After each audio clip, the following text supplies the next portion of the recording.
நம்ம அந்த அமாவாசை அன்னைக்கு எதுக்காக இந்த நீர் பூசணிக்கான்னு சொல்லக்கூடிய சாம்பல் பூசணியை வந்து நம்ம தெருவில் உடைக்கிறோம்? அன்னைக்கு வந்து பூசணிக்காயை வந்து தெருவில் வந்து உடைக்கக்கூடிய ஒரு வழக்கம் வந்து இருக்குது. ஆக்சுவலாக சித்த மருத்துவத்தில் நம்ம ஒரு பொழுது சாப்பிடாம இருக்கோம், காலையில் வந்து சாப்பிடாம இருக்கோம் அப்படின்னா நம்ம வயிற்றில் நிறைய வந்து ஆசிட் வந்து செக்ரேட் ஆகும். இந்த மாதிரி செக்ரேட் ஆகும் பொழுது உடம்புல பித்தம் வந்து அதிகரிக்கும், பாடி ஹீட் வந்து அதிகமாகும்.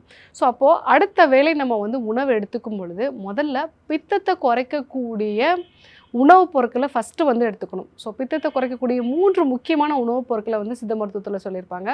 அதில் ஒன்று வந்து அந்த நீர் பூசணின்னு சொல்லக்கூடிய சாம்பல் பூசணி, 2வது நெல்லிக்காய், 3வது விளாம்பழம். இந்த நெல்லிக்காய், நம்ம வந்து விளாம்பழம் இதெல்லாம் வந்து பெரும்பாலும் நமக்கு ரேராக தான் வந்து நமக்கு கிடைக்கிது. ஆனால் இந்த பூசணிக்காயை நம்ம வந்து அடிக்கடி உணவில் சேர்த்துக்கக்கூடிய ஒரு வழக்கம் இருக்குது.